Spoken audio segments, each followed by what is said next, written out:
नमस्कार प्रेक्षकांनो, सुना येती घरा मालिकेच्या 29 जुलैच्या एपिसोडमध्ये आपल्याला जबरदस्त ट्विस्ट पाहायला भेटणार आहे. प्रेक्षकांनो, आपला चॅनल मॉनिटाईज होण्यासाठी 400 सबस्क्राईबची गरज आहे. तर प्लीज तुम्ही लवकरात लवकर चॅनलला सबस्क्राईब करा, माझी तुम्हाला विनंती आहे. तर चला सविस्तर व्हिडिओला सुरुवात करूया. आपण इकडे पाहतो की प्रियंका किचनमध्ये आलेली असते. तर उमा आता किचनमध्ये स्वयंपाक करत असते.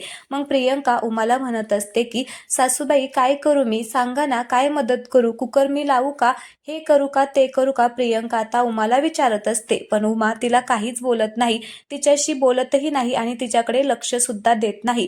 प्रियंकाला खूपच वाईट वाटत असतं, तरी सुद्धा ती सारखी आता उमाच्या पाठीमागे करत असते आणि म्हणत असते की आई प्लीज मला सुद्धा काहीतरी काम सांगा ना, मला सुद्धा काहीतरी सांगा ना, असं ती सारखं सारखं उमाला म्हणत असते. पण उमा काहीच बोलत नाही. उमा आता तांदळाचा डब्बा घेऊन डब्यामधले तांदूळ काढत असते. तर प्रियंका म्हणत असते की खिचडी करायची आहे का, थांबा मी तुम्हाला तांदूळ धुवून देते. तर उमा लगेचच आता तांदूळ धुयला लागते, तिला धुवूनच देत नाही. मग आता प्रियंका म्हणत असते की सासूबाई मी कांदा चिरून देऊ का. उमा काहीच बोलत नाही. तर प्रियंका तिकडे जाते, म्हणजे कांदे घेण्यासाठी जाते आणि मग तेवढ्यातच उमा लगेचच जाते आणि 2 कांदे घेऊन येऊन तिकडे आता स्वतःच चिरायला लागते. आता इकडे प्रियंकाला खूप वाईट वाटत असतं, उमा काहीच बोलत नसते.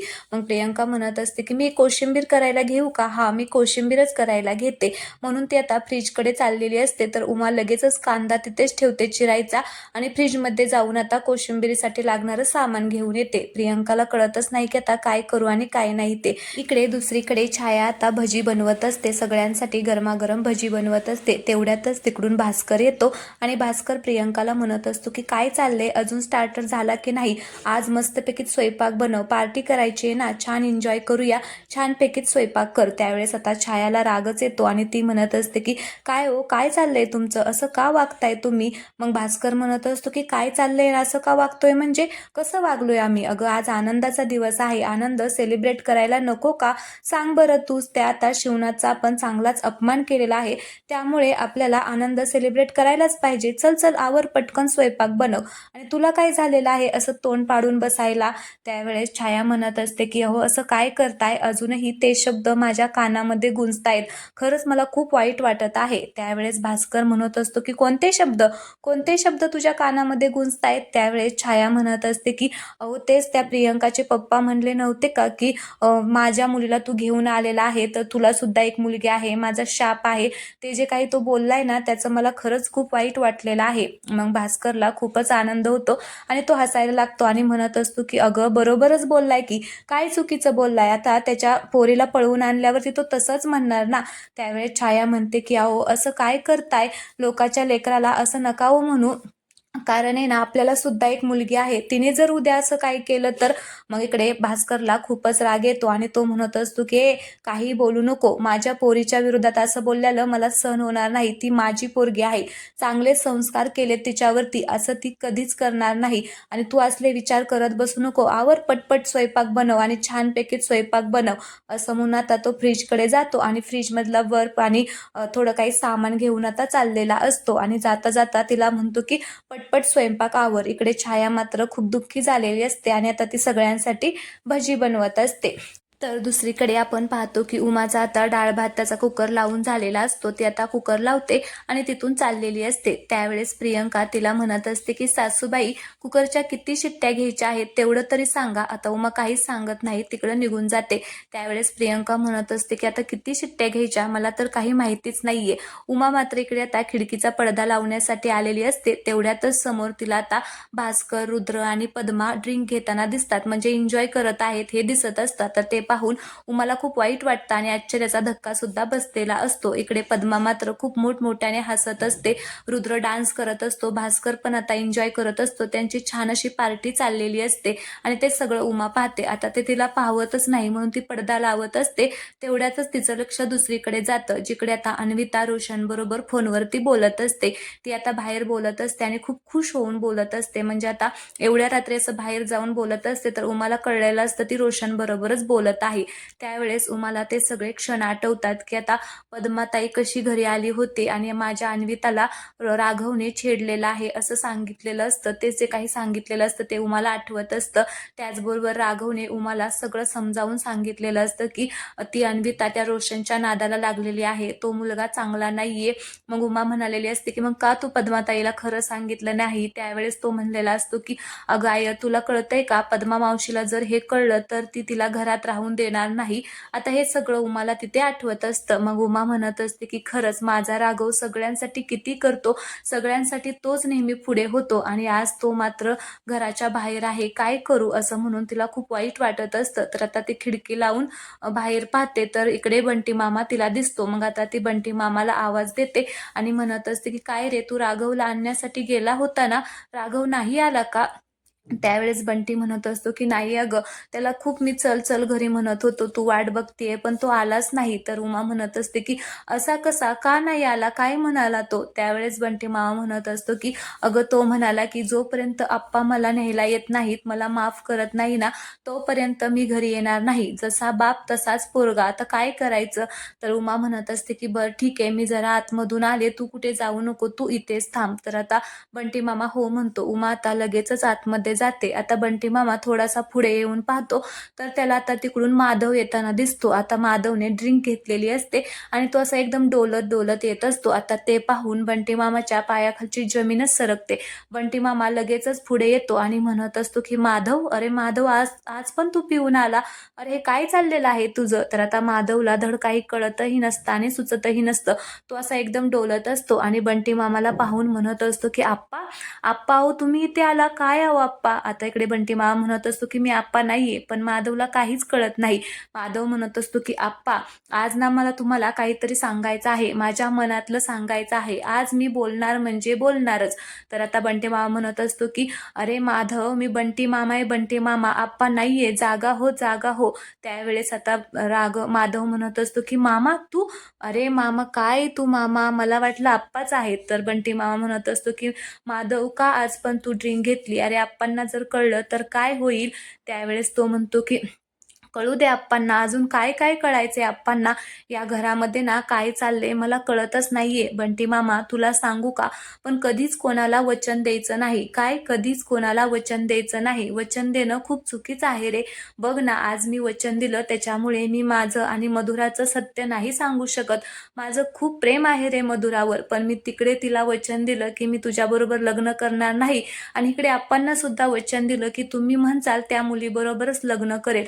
पण तुला म्हणून सांगतो मामा, कधीच कोणाला वचन द्यायचं नाही. त्यावेळेस बंटी मामा म्हणत असतो की हो बाबा हो, नाही देणार वचन कोणाला आणि तू पण देऊ नको, पण आता आतमध्ये चल, तुला जर इकडे दाजींनी पाहिलं ना तर तुझं काहीच खरं नाही. तर तो म्हणतो की नाही, मला आतमध्ये यायचं नाहीये, मला कुठेच यायचं नाहीये, मला इथेच उभा राहायचं आहे. आता तो डोलत असतो, त्याला काहीच सुचत नसतं. पण बंटी मामा हळूहळू त्याला आता वरती आणतो. आता वरती आणल्यानंतर राघव म्हणतो की मी इथेच झोपाळ्यावरती झोपणार आहे. तर बंटी मामा म्हणत असतो की इथे झोपाळ्यावरती नाही, नाही तू आतमध्ये चल, इथे जर तुला कोणी पाहिलं ना काहीच खरं नाही. तर तो म्हणतो की नाही मामा, मी इथेच झोपणार आहे आणि तुला सांगितलं लक्षात आहे ना, कधीच कोणाला वचन द्यायचं नाही. तर आता तो काही ऐकतच नाही. हळूहळू आता तिथे झोपाळ्याच्या तिथे जवळ जातो आणि तिथे जाऊन झोपतो आणि काहीही बरळत असतो, त्याला कशाची सूद नसते. तर बंटी मामा म्हणत असतो की आता काय करायचं, दाजींनी जर ह्याला ह्या अवस्थेत पाहिलं तर झालं, ते तर एकदम तुटूनच जातील असं म्हणून आता बंटी मामा दुःखी झालेला असतो. माधव मात्र तिथेच आता त्या झोपाळ्यावरती झोपतो. तर आता तेवढ्यातच तिकडून उमा आता पिशवी घेऊन येते आणि बंटीला म्हणत असते की बंटी, याच्यामध्ये ना तुझ्यासाठी आणि राघवसाठी जेवण आहे, दोघांना जेवण दिलेलं आहे आणि झोपण्यासाठी हातरायला पांघरायला म्हणजे सामान दिलेलं आहे. तर तू जा आणि राघवच्या तिकडे थांब आणि राघवला एकट्याला सोडू नका, प्लीज बंटी, राघवला एकट्याला सोडू नको. त्यावेळेस बंटी म्हणतो की तायडे, अगं कसा मी त्याला एकट्याला सोडेल, नाही सोडणार एकट्याला. तर उमा म्हणते की हा जा लवकर, त्याला भूक लागलेली असेल. तेवढ्यातच तिचं लक्ष आता तिकडे झोपाळ्याकडे जातं आणि तिला माधव दिसतो. आता माधवला अशा अवस्थेत पाहून उमाला धक्काच बसतो. ती एकदम अशी घाबरते आणि म्हणत असते की माधव आज पण पिऊन आलेला आहे. तर बंटी मामा म्हणत असतो की हो ताई, तो आज पण पिऊन आलेला आहे. तर आता ती म्हणते की बर मी हे सगळं बघते, तू जा. तर तो म्हणतो की नक्की जाऊ ना. तर ती म्हणते की हा जा जा, राघव वाट बघत असेल, तू जा. मग आता बंटी मामा तिथून निघून जातो. आता उमा हळूहळू माधवच्या जवळ येते. तर आता माधव काहीही बोलत असतो, आप्पा मला नाही लग्न करायचं, आप्पा माझं प्रेम आहे, असं तर तो बरळत असतो. उमाला ते सगळं ऐकून आश्चर्याचा धक्काच बसतो. तिला खूप वाईट सुद्धा वाटलेलं असतं की हे काय चाललेलं आहे. तर इकडे दुसरीकडे आपण पाहतो की प्रियंका आता रडत असते. तर श्रीधर तिला म्हणत असतो की अगं पिहू, काय झालं सांगशील का नुसती रडतच राहशील. त्यावेळेस प्रियंका लाडात येऊन म्हणत असते की श्री बघणारे म्हणजे सासूबाईंनी कुकर लावला होता आणि मी त्यांना विचारलं किती शिट्ट्या घ्यायच्या आहेत, पण त्यांनी सांगितलंच नाही, असं म्हणून ती रडायला लागते. त्यावेळेस श्रीधर हसायला लागतो आणि म्हणत असतो की अरे देवा, एवढंच होतं वे, त्यासाठी एवढं रडतेय का. तर प्रियंका म्हणत असते की जा श्री, तुला ना माझं काहीच ऐकायचं नसतं. तर तो म्हणतो की अगं तसं नाही, पण पिहू इकडे बघ, शांत हो, आधी शांत हो, रडू नको. अगं थोडा वेळ द्यायला पाहिजे ना त्यांना, आत्ताच तर आपण लग्न करून आलेलो आहे, त्यांना आपल्याला समजायला थोडासा वेळ द्यावा लागेल की नाही, हो की नाही. आता आपण पळून जाऊन लग्न केले कोणाला न सांगता म्हटल्यावरती आपण लगेच कसं त्यांनी आपल्यावर बोलावं म्हणून अपेक्षा करू शकतो, नाही ना. आणि हे बघ, माझी आई ना खूप प्रेमळ आहे. हा, आप्पांचे थोडे नियम असतात, ते थोडे तापट आहेत, पण ते पण आपल्याला माफ करतील. पण आई खूप प्रेमळ आहे अगं, ते जास्त दिवस आपल्यावरती रुसून नाही राहणार, त्याच्यामुळे तू रडू नको. तर इकडे प्रियंका म्हणत असते की श्री तुझं बरोबर आहे, पण अरे राघव भाऊजींनी मला वचन दिलं होतं की ह्या घराला तोडू नका, पण माझ्यामुळे पहिल्याच दिवशी हे घर तुटलेलं आहे आणि ज्याने आपल्या दोघांना एकत्र आणलं तोच आज घराच्या बाहेर आहे. खरंच मला खूप वाईट वाटत आहे श्री, आपण ना लवकरात लवकर राघव भाऊजींना घरी आणूया ना. त्यावेळेस श्री म्हणतो की हो हो आणूया, तू काळजी करू नको, सगळं काही ठीक होईल, पण थोडासा वेळ जाऊ दे, लगेच काही होऊ नाही ना शकत, त्याच्यामुळे थोडासा वेळ जाऊ दे. आता श्रीधर प्रियंकाला समजावत असतो. तर प्रियंका म्हणत असते की हा ठीक आहे, आपण थोडा वेळ देऊया, पण लवकर हे घर मी एकत्र आणते की नाही बघ, मी सगळ्यांसाठी सगळं काही करेल, हे मी तुला आता वचन देते, असं म्हणून ते दोघेही आता इथे खुश झालेले असतात. इकडे दुसरीकडे आपण पाहतो की आता बंटी मामा राघवसाठी डब्बा आणि हातरून पांघरून घेऊन आलेला असतो. तर आता राघव तिथेच दुःखी होऊन बसलेला असतो. मग बंटी मामा आता तो डब्बा काढतो आणि उघडत असतो. तेवढ्यातच राघवचं लक्ष आता दुसऱ्या डब्यावरती जातं. मग आता तो डब्बा घेतो आणि वाजवून बघतो की त्याला कळलेलंच त्याच्यामध्ये लाडूच आहेत म्हणून. मग आता तो डब्बा उघडतो आणि लाडू पाहून खूपच खुश होतो. आता त्या लाडूंचा वास घेतो आणि म्हणत असतो की खरंच खूप छान झालेले दिसतायत लाडू. मामा तुला सांगू का, आई ही आईच असते, आईला मात्र सगळ्या मुलांवरती खूप प्रेम येतं, ती खूप माया करत असते, असं आता तो आईचं कौतुक करतो आणि एक लाडू घेऊन आता त्यातला लाडू खाऊन खुश झालेला असतो. तेवढ्यातच बंटी मामा त्याला म्हणत असतो की राघव, अरे असं काय करतोय, चल ना घरला, सगळेजण वाट बघत आहेत, चल ना तू. तर आता राघवला राग येतो आणि तो म्हणत असतो की मामा काय लावले सारखं, घरी चल घरी चल, आता हाच माझा मुक्काम आहे, असं म्हणून तो आता तिथलं पांघरून घेतो आणि त्या बेंचवरती हातरून पांघरून घेऊन हातरतो. आता मामा खूपच दुःखी होऊन पाहत असतो. तर तो बंटी मामाला सुद्धा एक तिकडे फेकतो आणि मग झोपतो तिथे आणि मग मनामध्येच म्हणत असतो की आजपासून ना हाच माझा मुक्काम आहे. खरं तर आज मला खूप शांत झोप लागणार आहे, कारण माझ्या एका तरी भावाचं प्रेम त्याला मिळलेलं आहे. आता मी त्या दोघांचं लग्न लावून दिल्यामुळे मला थोडंसं हलकं वाटत आहे, पण हे ना लवकरच आप्पा आणि आईने त्यांना आता स्वीकारायला पाहिजे, म्हणजे एकदा त्यांनी स्वीकारलं की अख्खं आयुष्य मी असं इथे बाहेर काढू शकतो, मला काहीच प्रॉब्लेम नाहीये, असं म्हणून आता तो तिथे झोपून जातो. इकडे बंटी मामा मात्र त्याच्याकडे बघतच राहतो. तर इकडे दुसरीकडे जेवणासाठी आता सगळेजण जमलेले असतात. तेवढ्यातच तिकडून आता शिवनाथ येतो आणि आता श्रीधर प्रियंकाला तिथे पाहतो आणि मग त्याला अजिबात इच्छा होत नाही की त्यांच्या शेजारी जेवणासाठी बसावं. आता तो तिकडून चाललेला असतो. त्यावेळेस उमा त्याला थांबवते आणि म्हणत असते की अहो असं काय करताय, जेवून जावा ना. तर तो म्हणत असतो की नाही, मला भूक नाहीये, मी जेवणार नाहीये. मग उमा म्हणत असते की हो असं काय करताय, तुम्ही जर जेवला नाही तर कोणच जेवणार नाही, त्याच्यामुळे तुम्ही जेवून घ्या. मग आता शिवनाथचा नाईलाज नाराज होतो आणि तो खाली जेवणासाठी बसतो. उमा लगेचच त्याच्यासाठी आता खिचडी आणि कोशिंबीर बनवलेली असते ती आता वाढते. सगळेजण एकदम शांत असतात. तर इकडे प्रियंका सुद्धा आता श्रीधरला वाढत असते आणि वेदा तिचं तिचं घेत असते. तर शिवनाथ आता सगळं ताट पाहतो आणि एक घास खातो आणि तिथून उठून चाललेला असतो. लगेचच एक घास खाऊन तो उठून चाललेला असतो. त्यावेळेस उमा म्हणत असते की अहो असं काय करताय, जेवा ना. पण शिवनाथ काही थांबतच नसतो. मग प्रियंका म्हणत असते की आप्पा आप्पा प्लीज तुम्ही जेवण करून जावा ना. मग शिवनाथला खूपच राग येतो. तो आता बोलणार असतो तेवढ्यातच त्याला ठसका लागतो. आता ठसका एकदम जोरात लागलेला असतो म्हणून आता त्याला काही बोलावं तेच कळत नाही. तर आता लगेचच प्रियंका त्याच्यासाठी पाणी घेते आणि ग्लासमधून त्याला देत असते. तर आता शिवनाथ तिच्या हातचं काही पाणी घेतच नाही, स्वतः पाणी घ्यायला लागतो. उमा म्हणत असते की अहो थांबा मी देते. पण शिवनाथ आता स्वतःच पाणी घेतो आणि पितो आणि मग थोडासा शांत झाल्यानंतर तो म्हणत असतो की उमा घरच्या पाहुण्यांना सांगा माझ्याशी बोलायला जाऊ नका. मला काही त्यांच्याशी बोलायचं नाहीये, त्याच्यामुळे त्यांना सांगा की माझ्याबरोबर बोलू नका. आता उमा काहीच बोलत नाही, ती गप्पच बसलेली असते. इकडे मात्र श्रीधर आणि प्रियंकाला खूप वाईट वाटत असतं. वेदा सुद्धा आता इथे नाराज झालेली आहे. मग लगेचच आता शिवनाथ तिथून उठून आता निघून जातो. शिवनाथ गेल्यानंतर उमा सुद्धा त्याच्या पाठोपाठ जाते. तर आता प्रियंका नाराज झालेली असते म्हणून श्रीधर तिला म्हणत असतो की तू काही नाराज होऊ नको, सगळं काही ठीक होईल. तर इकडे प्रियंकाने आता पहाटे 4चा गजर लावलेला असतो. आता एकदम तो गजर मोठमोठ्याने वाजतो. तर श्रीधर आता घाबरतो आणि एकदम घाबरून आता उठतो. मग प्रियंका पण उठते आणि म्हणत असते की अरे श्री काय झालं, घाबरू नको. तर तो म्हणतो की अगं कोण आहे, केवढा मोठा आवाज, काय झालं. तर ती म्हणते की अरे गजर आहे, काही घाबरू नको, थांब मी बंद करते. मग आता ती गजर बंद करते. तर श्रीधर म्हणत असतो की गजर होता वे, अगं मी किती घाबरलो, मला वाटले तुझे पप्पाच आले. नक्की पप्पा नाही ना आले. तर प्रियंका म्हणते की नाही नाही पप्पा नाही आले, तू घाबरू नको, झोप झोप. तर तो म्हणतो की खरंच मी खूप घाबरलो, बर चल झोप, तू पण झोप आणि मी पण झोपतो. असं म्हणून आता दोघेही झोपतात. तर प्रियंका म्हणत असते की नाही नाही मला झोपून कसं चालेल. ती लगेच उठते आणि म्हणत असते की मी जर झोपले तर काय करायचं.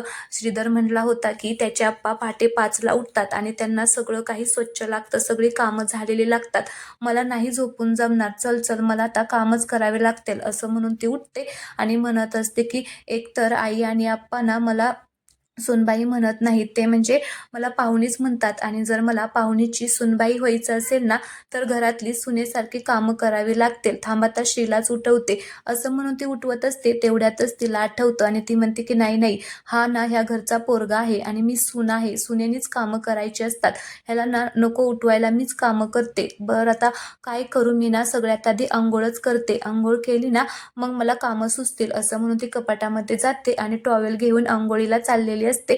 तेवढ्यातच तिला आठवतं आणि म्हणते की नाही आंघोळ जर करत बसली तर आवरेपर्यंत अर्धा तास तरी जाईल आणि मग काय सगळेच उठतील, काहीच होणार नाही. नाही नको नको, मी ना आधी सगळी कामच आवरते. असं म्हणून ती लगेचच बाहेर येते. आता बाहेर येते आणि म्हणत असते की आधी ना सगळ्यांसाठी ना मस्तपैकी चहा बनवते. तर पुन्हा म्हणते की नाही नाही आत्ताशी तर 4 वाजलेले आहेत, एवढ्या लवकर तर कोण उठणार आहे आणि चहा कोण पिणार आहे, नको चहा नकोच, मी ना सगळे उठल्यानंतरच चहा बनवते. पण आत्ता काय करू, सुनेची काय कामं असतात मला तर काहीच माहिती नाही आणि आता जर मी कुणाला फोन केला तर सगळेच घाबरतील, म्हणतील एवढ्या रात्री म्हणजे एवढ्या पहाटे का फोन केलेला आहे, नाही फोन करून कोणालाच विचारायला नको, काय करू काय करू. तेवढ्यातच तिला आठवतं आणि ती म्हणते की हा मोबाईल आहे ना, मोबाईल शिवाय काय आपलं काम आहे का.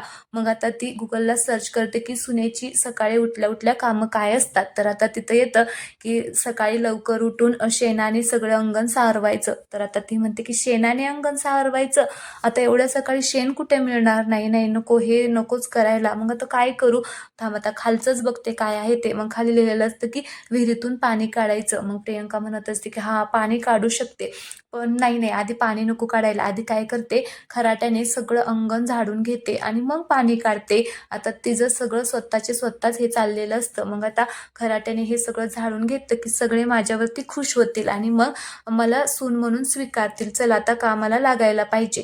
तर आजचा भाग येथे संपलेला आहे. पुढील भागामध्ये आपण पाहणार आहोत की प्रियंकाने सगळ्यांसाठी चहा बनवलेला असतो आणि आता ती उमाला म्हणत असते की मी चहा बनवलाय, तुम्ही सगळ्यांना नेऊन देता का. तर उमा आता तो चहाचा ट्रे घेते. तर आता सगळ्यांना चहा देते. आता शिवनाथ चहाचा एक घोट पितो. तर आता त्याला काय वाटलेलं आहे हे आपण उद्याच्या भागात पाहणार आहोत. इकडे दुसरीकडे आता शिवनाथ ज्यावेळेस बाहेर गेलेला असतो त्यावेळेस तिथली माणसं सगळे आता त्याला नावं ठेवत असतात की मधव्या पोराने पळून जाऊन लग्न केलं.